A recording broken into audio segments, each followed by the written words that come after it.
Do you think it helps your mood? Do you think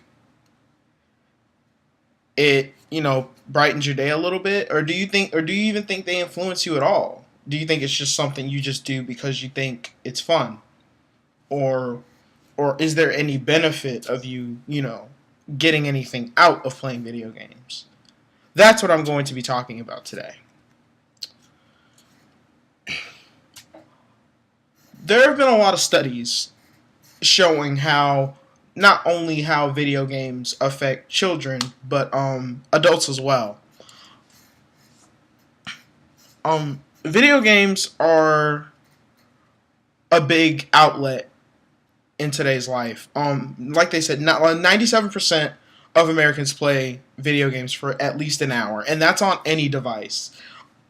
There have actually been studies showing that business workers, when they get to when they're getting really stressed out, they play Angry Birds for like 10 to 20, like for 10-15 minutes or even 5 minutes, and it relieves stress because it's something that you're physically doing, something that you're physically interacting with to get your mind off of whatever is troubling your mind, or something to put your mind at ease a bit so you can get back to work.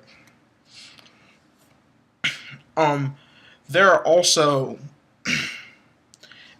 it's really, and it's helping a lot of people deal with their stress. When I can just reach into my pocket or something and just pull something out to just kind of help me unwind a bit throughout my day. There, I mean, it's really relaxing. My own mother plays Candy Crush when she's upset and she doesn't know what to do, or she's stumped on something. So for her, playing puzzles is is is a way for her to relieve stress, whereas for me, playing a puzzle would make me more stressed out because I feel like it's too many problems at once, literally. So, um, there's a lot of things affecting kids as well. Kids are our biggest consumers in the video game industry, or the entertainment industry as well. And there's been research in looking at their behavior, and and how games are affecting them. There has been studies showing that games are raising kids' their minds and problem solving, and it's also boosting their creativity. This is actually a graph actually showing um, from a lot of MMO and RPGs to social media and stuff, and those games are making kids more social. Whereas like a lot of puzzling games, and you can actually tell by what games your kids are playing what kind of person they are. Um, and and so, like, yeah, if your kid likes to play an RPG, that doesn't mean he doesn't like to talk to people. It's just he might think on a much higher level than most people, and that's what I'm going to get into with a video game that I really enjoy called Tales of Symphonia. There are a lot of learning lessons in this game. A brief overview of the game is you're in this world that is occasionally dying, and you're gonna have to overcome a lot of trials and obstacles to help save the world. But yes, that's pretty on a grand scale. But the main character deals with a lot of human issues.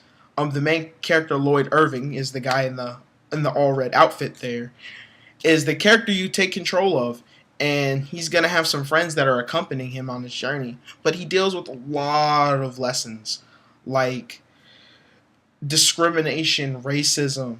Should you sacrifice one life to save the lives of many? These are a lot of in-depth, very deep learning lessons that you won't get, that you don't get from playing, that you don't get on a day-to-day basis, and it really does encourage you to. For me, playing this game, I was 12, 13 in middle school, and I learned a lot.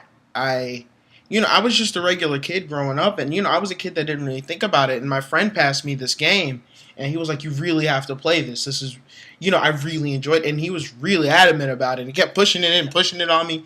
So I ended up taking it and borrowing it from him. And I played through it and I was just absolutely blown away by the character development and like it's it's still a game, so you still want to it's still fun, like fighting the monsters and just going through the game, becoming stronger. But I actually personally felt that I was going on this journey to figure out to learn more about just being human and just learning more about we screw up and we do things that we think is right but not necessarily is right, but if we created a problem we can also solve a problem. And I think to me that was a big part of like it affected me a lot. It affected, and it still affects me today, how I go about talking to people, interacting with people, having friends. Because the main character has a large group of friends, then they all come from a lot. They all come from a very diverse background, and he learns how to deal with a lot of. He has to also deal with a lot of racism and discrimination, not against him himself, but also his friends. So it's really an enjoyable experience for a really younger kid growing up that that trying to find his place for a little bit, and it's got a lot of good strong moral values that I really appreciated.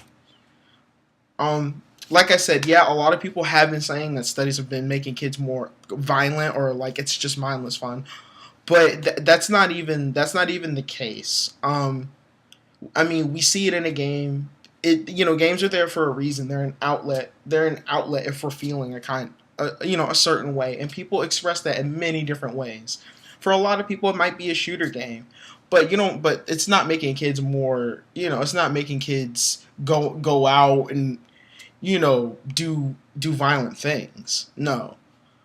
Um, I've been a gamer for years, and I've played shooter games, and I'm not leading a revolt. So there are a lot more, and if I've learned a lot of strong moral values and stuff like this from Tales of Symphonia, what I mean, you put a game like this into someone else's lap and see what they do and see what they get from it.